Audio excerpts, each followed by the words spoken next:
welcome back to my channel Passion for Literature।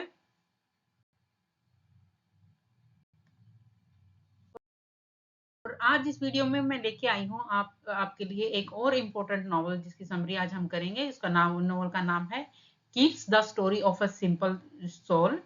इसके बारे में इसकी कंप्लीट डिटेल समरी आज हम करेंगे। उसके इम्पोर्टेंट थीम्स क्या है उसके बारे में बात करेंगे। सबसे पहले इसका वर्क का पूरा ओवरव्यू जो जो जिससे इससे रिलेटेड जो भी इम्पोर्टेंट पॉइंट्स है वो हम कर लेते हैं। वर्क का फुल नाम है Kipps the story of a simple soul. ये बेसिकली एक नॉवल है। इसके जो ऑथर है वो है H.G. वेल्स। ये पब्लिश हुआ था 1905 के अंदर। और अगर ये किस टाइप का वर्क है तो ये एक सोशल रियलिज्म है। रियलिटी दिखाई है सोसाइटी की इस वर्क के अंदर। ये कॉमेडी ऑफ मैनर्स के भी अंदर आएगा और उसके साथ साथ ये बिल्डंग रोमन भी है, यानी इसके अंदर जो ग्रोथ दिखाई गई है वो प्रोटैगनिस्ट की चाइल्डहुड से लेके उसकी जो यंग एज तक की जो ग्रोथ है वो इसके अंदर दिखाई गई है। अगर इसके टोन और स्टाइल की बात की जाए तो टोन जो है ह्यूमरस है और आयरॉनिक है, यानी हंसी मजाक भी है इसके अंदर और उसको लेकिन कटाक्ष के रूप में किया गया है। ये इसकी जो और कंपैशनेट है, यानी बहुत ज्यादा फीलिंग्स है, इमोशंस है इस वर्क के अंदर।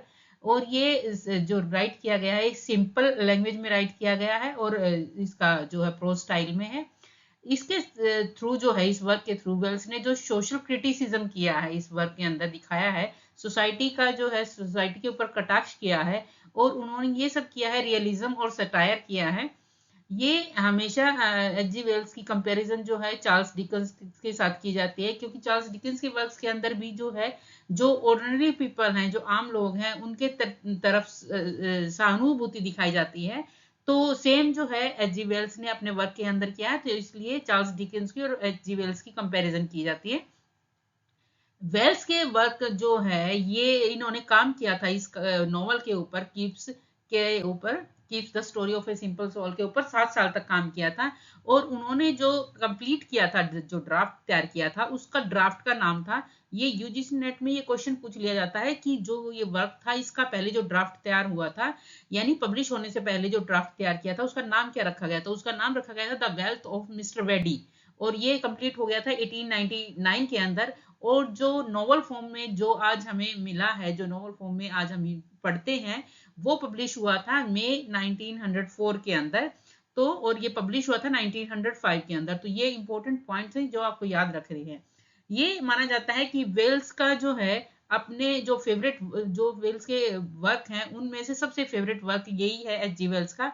और ये जो है बहुत सारे स्टेजेस के ऊपर, सिनेमा में, टेलीविजन में इसको जो है इंक्लूड किया गया है, इसको अडॉप्ट किया गया है। इसके साथ साथ जो है एक म्यूजिकल कॉमेडी भी इसके ऊपर बनी है जिसका नाम है हाफ अ सिक्सपेंस। और जो है वेल्स की अगर बात की जाए तो अपने साइंस फिक्शन के लिए H.G. वेल्स को जाना जाता है। उन्होंने जो Kipps the story of a simple soul जो ये नॉवल लिखा है, ये एक रियलिस्टिक नॉवल है, ह्यूमरस है, इसके अंदर बहुत ज्यादा हंसी मजाक है, रियलिटी दिखाई गई है और एक टचिंग स्टोरी है एक गरीब यंग लड़के की कि कैसे उसका राइज होता है, कैसे वो उसका उत्थान और उसका पतन होता है एडवर्डियन सोसाइटी के अंदर, वो सारा दिखाया गया है। इसके साथ साथ ये भी दिखाया गया है वेल्स ने कि वेल्स का जो अपना खुद का बैकग्राउंड था और जो वो क्रिटिसाइज करते थे इंग्लिश सोसाइटी को, उसके अंदर जो क्लास सिस्टम था, यानी अमीर और गरीब का जो क्लास सिस्टम था, वो सारा का सारा इन्होंने H.G. वेल्स ने जो है वो क्रिटिसाइज किया है इस वर्क के अंदर। और खुद भी जो है H.G. वेल्स ने फेस किया था ये सारा का सारा पर्सनली भी, तो इसलिए ये इसके उनके वर्क में भी आया हुआ है। तो स्टार्टिंग करते हैं इसकी समरी। सबसे पहले जो है अर्थर कीप्स जो कि मेन इसके प्रोटोगनिस्ट हैं, उनकी अर्ली लाइफ के बारे में बात करते हैं। और मैं ये समरी इस हिसाब से लेके आई हूँ कि आपको 1 मिनट में समरी समझ में आ जाएगी और आपको कोई दिक्कत नहीं आएगी, करेक्टर्स को उलझाना नहीं है, सिंपल तरीके से आपको स्टोरी समझ में आ जाएगी। और कोशिश मेरी यही रहती है कि सिंपल से सिंपल लैंग्वेज में आपके लिए समरी लिखी जाए, ताकि आपको वो दिमाग में, और मेरा कोशिश ये भी रहती है साथ में कि उसके साथ साथ मैं आपके लिए पिक्चर्स लेके आऊं, क्योंकि कई बार समरी दिमाग से निकल जाती है, इतने सारे नॉवेल्स हैं, शॉर्ट स्टोरीज हैं। तो कम से कम आपके माइंड में क्योंकि जो इमेजेस है वो कहीं ना कहीं रह जाती है, तो स्टोरी के हिसाब से आपको करेक्टर्स का और जो स्टोरी लाइन है उसका आइडिया लग जाता है। तो इसलिए मेरी कोशिश रहती है कि इमेजेस मैं आपके लिए ज्यादा लेके आऊं। तो सबसे पहले यहाँ पे शुरू होती है जो मेन प्रोटोगनिस्ट है, आर्थर किप्स, उसकी लाइफ। आर्थर किप्स जो है एक अनाथ बच्चा है जिसको उसके जो बूढ़े अंकल आंट हैं उन्होंने पाला है। उसके अंकल आंट की एक कपड़ों की दुकान है, तो उसके अंदर ये कैंट में रहता है। यहाँ पे उस अपनी अंकल आंटी की शॉप पे ही काम करता है। उसने थोड़ी बहुत बेसिक एजुकेशन जो होती है वो ली थी, और वो बेसिक एजुकेशन भी उसको एक बहुत ही ज्यादा सख्त और जो घमंडी होते हैं मिस्टर वुडरो उन्होंने दी है। वो जो है हमेशा क्या करते हैं कि उसको हमेशा डिसिप्लिन और स्ट्रिक्टनेस के साथ रखते हैं, और सिर्फ डिसिप्लिन और मेमोराइजेशन के अलावा मिस्टर वुडरो ने उसको कुछ नहीं सिखाया, यानी एजुकेशन के नाम पे कुछ नहीं सिखाया कीप्स को। कीप्स जब 14 साल का हुआ तो वो अपनी जो ये है कपड़ों की ट्रेनिंग लेने के लिए, कपड़ों की दुकान के अंदर ट्रेनिंग लेने के लिए जाता है मिस्टर शेलफोर्ड के पास में। ये दूसरी जगह गया था, फोक्सटोन एक जगह है, वहां पे चला जाता है। वहां पे लाइफ इसकी बिल्कुल डल हो जाती है, बहुत थकावट वाली हो जाती है, और उसको बहुत कम पैसा दिया जाता है। ये जो जवान लड़का था किप्स जो था, वो उसको एक नौकरों की तरह वहां पे रखा जाता है। बहुत बहुत घंटे तक लगातार काम करता रहता है, फैब्रिक्स को बार बार उनको फोल्ड करना, रखना, और कस्टमर्स के साथ डील करना। तो ये बहुत ज्यादा डिमांडिंग जॉब थी। किप्स जो है बहुत ज्यादा इनोसेंट था, वो ये सोचता था कि किसी भी तरह करके मैं अपने मालिक को खुश रखूं, बहुत सारा काम करता है।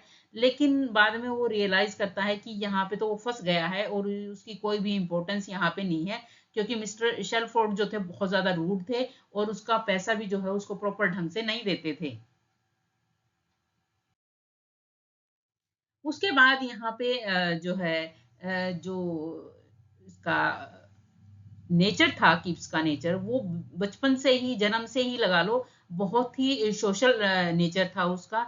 वो बहुत ज्यादा मिलनसार था, और वो बहुत जल्दी दूसरों से दोस्ती कर लेता था। यहाँ पे आके उसकी जो फ्रेंडशिप होती है सिड पॉर्निक से होती है।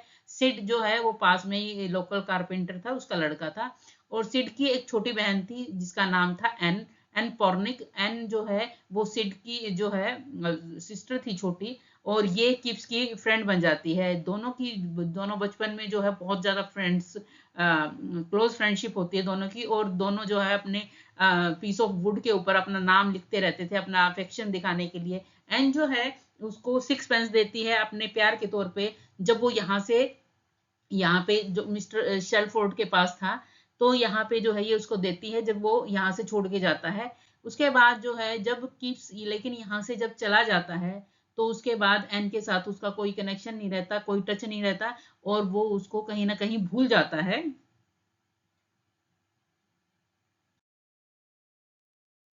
उसके बाद जब यहाँ से कीप्स चला जाता है, उसके बाद एक दिन कीप्स की लाइफ जो है एक ड्रामे की तरह चेंज होती है, और उसको जो है $26,000 जो है वो मिलते हैं। और ये हुआ था उसको, जो उसके कोई ग्रैंडफादर थे, अननोन ग्रैंडफादर थे, जो अपनी इनकम जो है, जितनी भी इनकम थी, जितनी भी वेल्थ थी, ये किप्स के नाम करके छोड़ जाते हैं। और एकदम से रातों रात जो है किप्स एक जेंटलमैन बन जाता है, एक वेल्दी जेंटलमैन बन जाता है, और वो अपनी जॉब छोड़ देता है, और जो है कोशिश करता है जो अपर क्लास की जो चीजें हैं वो सारी की सारी चीजें करने की कोशिश करता है। नए नए कपड़े खरीदता है, वो अमीर आदमियों के मैनर सीखने की कोशिश करता है, उनके बोलने के तरीकों को सीखता है, और अपने आप को मतलब एक जेंटलमैन दिखाने के लिए सारी चीजें करता है, जितना जो भी अमीर आदमियों के चीजें होती हैं वो सारी चीजें सीखता है। उसके बाद उसको लेकिन ये आइडिया नहीं था कि वो इस नई दुनिया में, अमीरों की दुनिया में फिट होगा कि नहीं होगा।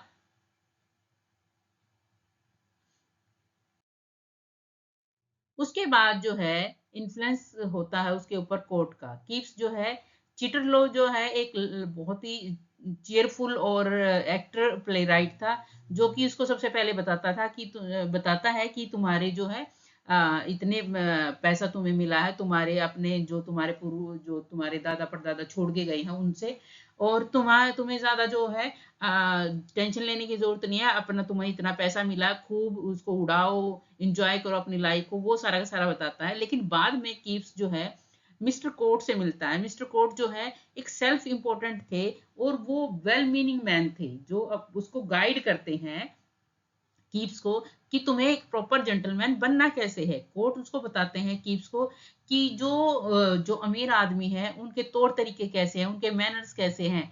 और कीप्स बहुत ज्यादा जो है कोशिश करता है कि वो कॉपी करे अपर क्लास को, लेकिन हमेशा कोई ना कोई ब्लंडर कर देता है, क्योंकि उसका जो बेसिक था, जो उसका बेस था, वो गरीबी में रहा है। उसका जो जो बचपन है वो सारा गरीबी में बीता है, यानी 14 साल तक। और एकदम से पैसा आने के बाद ये नहीं हो सकता कि वो सारी चीजें एकदम से अमीरों की सीख जाएगा। तो वो जब भी अमीरों वाली कोई ना कोई चीज करने की कोशिश करता है, तभी कोई ना कोई जो है ब्लंडर कर देता है, और वही सिचुएशन इसको बहुत ज्यादा फनी बना देते हैं।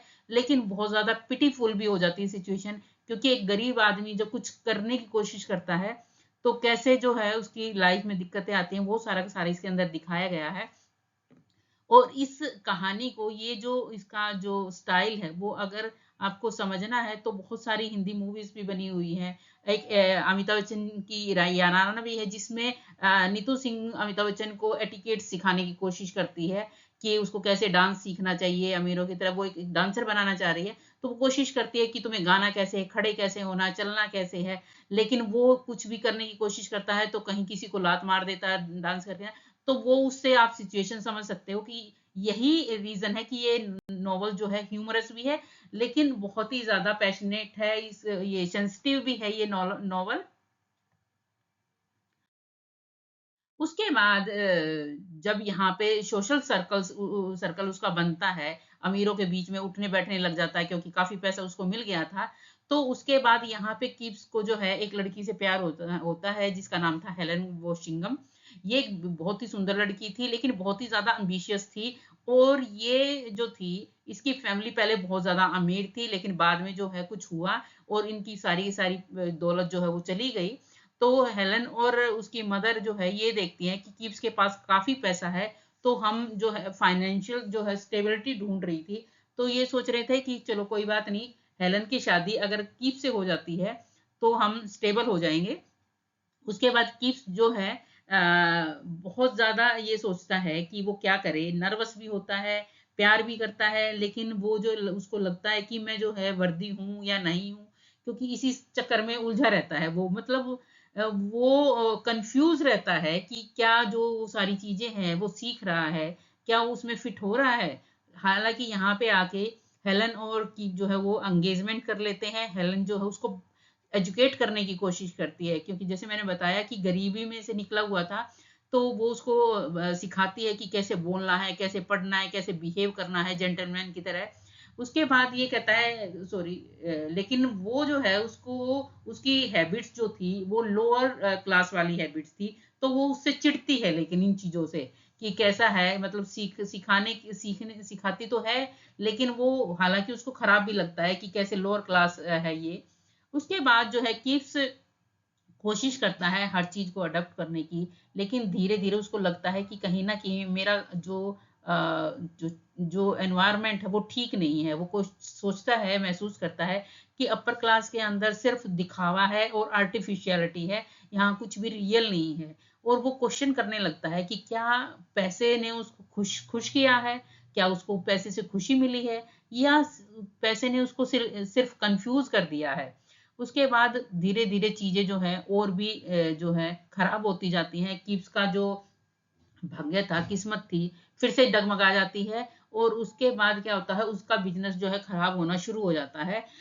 जो उसकी इन्वेस्टमेंट थी, क्योंकि वो तो था नहीं है, क्योंकि कोई बिजनेसमैन है कि जिसको इन्वेस्ट करना आता हो पैसा, उसको इन्वेस्ट करना नहीं आया पैसा, तो उसमें भी दिक्कत हो गई। उसके साथ साथ जो उसके एडवाइजर्स थे उन्होंने भी उसको उसके साथ फ्रॉड किया, क्योंकि ये सिंपल था, बहुत ज्यादा इनोसेंट था। उसके बाद यहाँ पे एंट्री होती है एन की, एन पौर्निक की एंट्री होती है। यहाँ पे एन पौर्निक जो है, जो उसकी बचपन की फ्रेंड थी, स्वीट हार्ट थी, वो उसकी लाइफ में एंटर करती है। एन जो है अभी भी सिंपल थी, काइंड थी, जेन्युइन थी, और जो भी सारी क्वालिटीज है एन के अंदर थी वो हेलन के अंदर नहीं थी। जब किप्स दोबारा इससे मिलता है, उसकी दोबारा से पुरानी जो बचपन की यादें हैं वो ताजा होती है, वो रियलाइज करता है कि एन जो है वो उसका जो प्यार है वो रियल है और प्योर है। हेलन जो है वो देखती है कि किप जो है वो पॉलिश नहीं हो पाता कितना भी कोशिश करने के बाद, और वो डिस्कम्फर्ट फील करती है उसके साथ। तो यहाँ पे आके जो हेलन है वो अपनी सगाई किप के साथ तोड़ देती है, और हालांकि किप्स जो है उसका दिल टूट जाता है, लेकिन फाइनली वो खुश होता है कि मुझे कम से कम राहत मिली है, और उसके बाद वो एन से शादी कर लेता है। यहाँ पे जो किप है वो सिंपलिसिटी को जो है चूज करता है, बजाय कि वो बहुत हाई क्लास सोसाइटी के। किप्स जो है इसके बाद एक बुक शॉप में इन्वेस्ट करता है, और जो यहाँ पे जो है, लेकिन ये बिजनेस में ज़्यादा अच्छा नहीं था, और उसके बाद उसका जो किस्मत है धीरे धीरे फिर से वही उठापटक उसमें शुरू हो जाती है, और वो जो अपनी अमीरों वाली लाइफ है वो जीना छोड़ देता है। उसके साथ ही उसको ये लगता है कि अब उसको राहत मिली है, जैसा वो पहले रहता था वैसे ही रहना शुरू कर देता है। और इसके नॉवल के एंड में क्या होता है, किप्स और एन जो है वो आराम से प्यार के साथ रहने लगते हैं, और इनका एक बेटा हो जाता है। और यहाँ पे ये रियलाइज करता है कि वेल्थ और सोशल स्टेटस जो है वो हैप्पीनेस नहीं लेके आते, बल्कि जो रियल जेन्युइन जो तरीका है रहने का वो ही रियल हैप्पीनेस लेके आता है। किप्स जो है एक बहुत ज्यादा यहाँ पे आके अपने आप में इंटेलिजेंट बन जाता है, वाइजर हो जाता है, सेल्फ अवेयरनेस उसके अंदर आ जाती है। और उसके बाद फिर से क्या होता है, चिटरलो का जो एक प्ले था जिसके अंदर किप्स ने भी पैसे इन्वेस्ट किया था, वो दोबारा से जो है वो पैसा मिल जाता है उसको, और जो है उसके पास काफी पैसा आ जाता है। लेकिन यहाँ पे आके अब लास्ट में जो है किप्स जो है अपना जो उसका शॉपकीपर का काम था वही वो कंटिन्यू रखता है, और जो उसकी जो मेन जो लाइफ थी वो यहीं पे कोस्टल टाउन के अंदर ही स्पेंड करता है। वो अमीरों वाली लाइफ छोड़ देता है और फिर से अपनी सिंपल और ऑनेस्ट लाइफ जीना शुरू कर देता है। यहीं पे इस नॉवल की एंडिंग हो जाती है। अगर थीम्स की बात की जाए तो इसके अंदर क्लास और सोशल मोबिलिटी दिखाई गई है। वेल्स ने एक्सप्लोर किया है कि कैसे जो इंग्लिश क्लास सिस्टम है वो कितना रिजिड है, कितना कठोर है, कितना अनफेयर है। कीप्स का राइज होता है, उसका फॉल होता है, ये सारा दिखाया गया है कि क्लासेस के अंदर जो है कैसे जो मूविंग होती है वो कैसे होती है, मतलब अमीरों और गरीबों के डिफिकल्टीज जो है, गरीबों की जो डिफिकल्टी है वो दिखाई गई है कि कैसे वो उनको परेशानियों का सामना करना पड़ता है। एजुकेशन और इग्नोरेंस भी इसकी थीम है। किप्स जो है पुअर स्कूलिंग जो है उसको जो है लाइफ में बहुत सारी दिक्कतें आती हैं, और वो जेंटलमैन बनने की कोशिश करता है जो कि बाद में नहीं हो पाता। वेल्स ने क्रिटिसाइज किया है कि एजुकेशन सिस्टम का, कि जो है जिसके अंदर सिर्फ ओबीडियंस सिखाया जाता है कि बस आज्ञा का पालन करना, बजाय कि अंडरस्टैंडिंग की, मतलब किसी चीज को समझाया नहीं जाता। उसके बाद नेक्स्ट इसके अंदर थीम है लव एंड सिंसियरिटी। ये कहता है true happiness comes from genuine love. जो सच्चा सही प्यार है वो एक जेन्युइन लड़की से ही मिलता है, बजाय कि बहुत ज्यादा जो सोशल स्टेटस वाले होते हैं उनसे। उसके साथ साथ इसकी थीम रही है इल्यूजन ऑफ वेल्थ। मनी जो है कंफ्यूजन लेके आती है, फुलफिलमेंट नहीं लेके आती। वेल्स ने ये दिखाया है कि कैसे जो है मटेरियल सक्सेस जो है वो हमेशा मोरल और जो इमोशनल खालीपन होता है उसके अंदर, मतलब जहाँ पे पैसा होता है वहां पे अगर देखा जाए तो वहां पे इमोशनल एम्प्टीनेस होता है। पैसा तो हो जाएगा लेकिन इमोशंस की वहां पे हमेशा कमी रहेगी। उसके बाद नेक्स्ट जो थीम है वो है आइडेंटिटी एंड सेल्फ डिस्कवरी की। कीप्स ने से ये सिखाया है कि अपने आप के साथ हमेशा जो है ट्रू रहना चाहिए, और वो ज्यादा वैल्यूएबल है, बजाय कि हम किसी को दिखाने के लिए अपने आप को प्रिटेंड करते रहें। जो हमारी जेन्युइन जो सच्चाई है हमें वही दिखाना चाहिए। हमें हमेशा जो है दिखाने की कोशिश मत नहीं करनी चाहिए जो हम नहीं हैं। बाय द एंड जो है Kipps the story of a simple soul. Arthur Kipps जो है वो एक जेंटलमैन बन जाता है। जेंटलमैन यानी उसको रियल ज्ञान की प्राप्ति हो जाती है, उसको एक्सपीरियंस के थ्रू। वो लर्न करता है कि हैप्पीनेस जो है वो मनी में नहीं है, क्लास में नहीं है, बट प्यार में, ऑनेस्टी और ह्यूमिलिटी में है। ये सारा का सारा इस वर्क के थ्रू दिखाया है। एच जी वेल्स जो है वो उसने किप्स की जर्नी को दिखाया है क्रिटिसाइज करने के लिए, सोशल इनइक्वालिटी को दिखाने के लिए और सेलिब्रेट करने के लिए, कैसे ऑर्डिनरी ह्यूमन बींग्स की लाइफ जो है वो बहुत ज़्यादा खुशहाल होती है बजाय कि अमीरों की। अमीरों की लाइफ में जो है खालीपन होता है, उनके अंदर इमोशंस नहीं होते और उनके अंदर लव नहीं होता। ये सारा का सारा अपने वर्क के थ्रू जो है वो एच जी वेल्स ने दिखाया है। यहीं पे इस नॉवल की एंडिंग हो जाती है। तो आई होप स्टूडेंट्स कि ये वीडियो आपके लिए काफ़ी हेल्पफुल रहेगा। प्लीज़ मेरे वीडियोस को लाइक कीजिए, शेयर कीजिए, सब्सक्राइब कीजिए, क्योंकि बहुत टाइम लगता है इन वीडियोस को बनाने में, इन स्लाइड्स को प्रिपेयर करने का। और दूसरा, इनको सिंपल से सिंपल बनाने की मेरी कोशिश रहती है ताकि आप इजीली इनको समझ पाओ। तो प्लीज़ मेरे चैनल को आगे बढ़ाने के लिए प्लीज़ मुझे लाइक कीजिए, शेयर कीजिए और सब्सक्राइब कीजिए। Thank you.